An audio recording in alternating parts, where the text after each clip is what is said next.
Halo, kami dari kelompok terserah dari mata kuliah Manajemen Risiko kelas A akan memaparkan beberapa informasi tentang mengelola risiko, kunci sukses organisasi.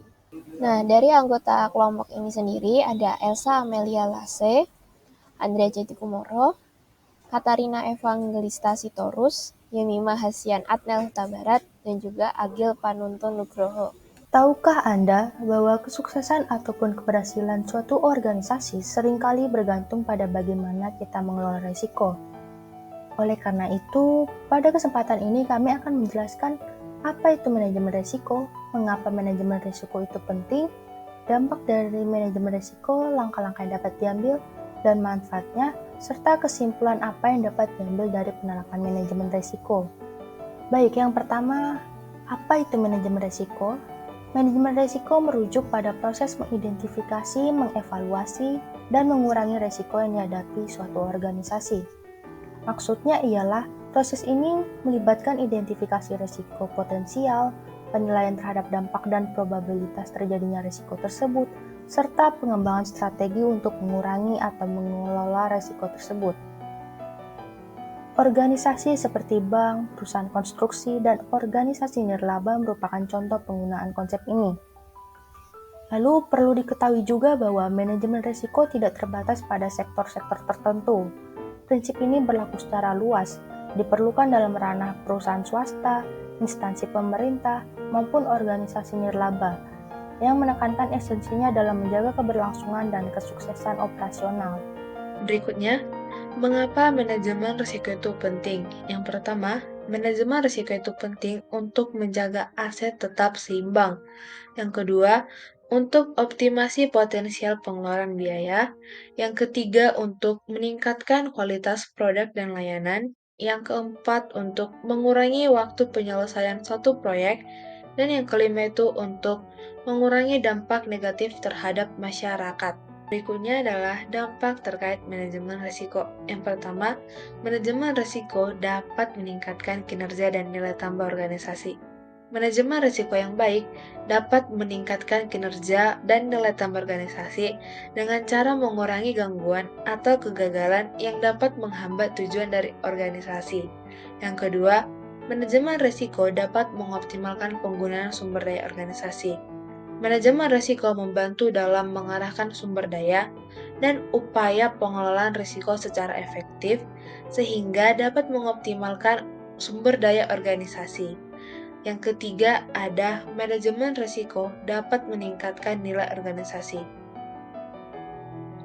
Nilai yang tinggi dalam suatu organisasi dapat meningkatkan loyalitas dan kepercayaan dari pemangku kepentingan atau dari stakeholder. Nah, setelah kita mengetahui mengapa sih manajemen risiko itu penting dan juga dampaknya, berikut merupakan langkah-langkah yang dapat kita lakukan dalam menerapkan manajemen risiko. Yang pertama, kita dapat melakukan identifikasi kebijakan penting yang diperlukan untuk mengurangi risiko. Pada tahap ini kita identifikasi kebijakan apa yang diperlukan dan juga risiko apa yang telah terjadi atau mungkin terjadi pada aset-aset kita seperti itu. Kemudian kita lakukan penilaian risiko berdasarkan informasi yang ada atau berdasarkan hasil identifikasi kita sebelumnya. Nah, pada tahap ini kita bisa menganalisis risiko tersebut termasuk level apa, termasuk low kah, medium kah, atau high. Kemudian, kita dapat menganalisis risiko yang diidentifikasi. Nah, pada tahap ini, kita mungkin dapat mengidentifikasi risiko tersebut dapat berdampak seperti apa dan juga penyebab dari risiko itu apa. Kemudian, kita kembangkan strategi untuk memitigasi risiko tersebut. Nah, setelah kita mengetahui nih apa level dari risiko tersebut dan juga dampak dan serta penyebabnya dan sebagainya, kita dapat mengidentifikasi bagaimana sih cara meminimalisirnya atau memitigasi risiko tersebut. Kemudian setelah kita mengetahui, kita merancang strategi mitigasinya, kita dapat mengimplementasikan dan mengintegrasikan kebijakan risiko dalam proses kerja. Nah, kita implementasikan apa yang telah menjadi strategi kita untuk meminimalisir dari risiko-risiko pada aset kita tersebut. Kemudian kita utamakan peluang yang diperoleh dari proses manajemen risiko. Nah, kemudian manfaat seperti apa sih yang bakal dirasain oleh organisasi ketika menerapkan manajemen risiko? Yang pertama, tentunya akan mengurangi kemungkinan kejadian risiko yang tidak diinginkan. Bagaimana bisa? Nah, melalui penjelasan dari langkah-langkah sebelumnya, ada tahap identifikasi risiko, penilaian risiko, dan juga strategi mitigasi risiko. Melalui tahap-tahap tersebut, kita dapat memperoleh pemahaman mengenai risiko apa sih yang mungkin terjadi pada aset-aset kita, dan juga bagaimana sih cara memitigasi atau meminimalisir risiko tersebut dapat terjadi seperti itu.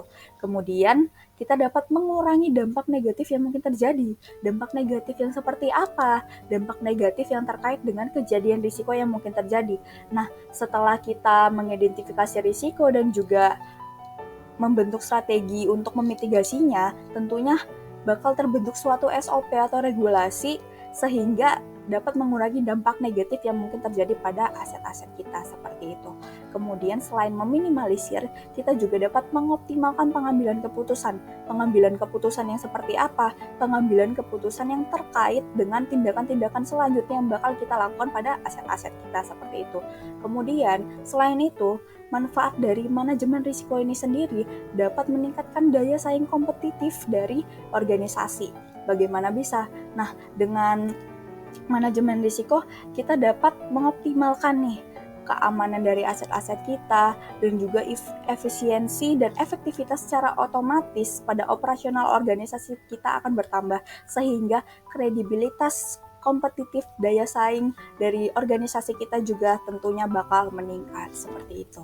Dalam contoh manajemen risiko, terdapat banyak sekali proyek-proyek yang bisa dilakukan. Salah satunya adalah manajemen risiko proyek IT yang dapat melakukan identifikasi dan juga evaluasi terkait risiko proyek. Contoh proyek yang dapat ditinjau adalah perubahan persyaratan atau bisa juga SLA atau Service Level Agreement kepada para konsumen. Organisasi dapat meninjau lebih lanjut juga terkait teknologi yang akan digunakan ke organisasi. Teknologi yang semakin maju akan menjadikan semakin meningkatkan keamanan data untuk organisasi itu sendiri dan juga pelanggan yang menggunakan layanan. Oke, setelah beberapa penjelasan dari teman-teman kami, sampailah di slide akhir yaitu kesimpulan. Kesimpulannya adalah manajemen risiko adalah suatu unsur atau proses penting yang harus dilakukan oleh setiap organisasi.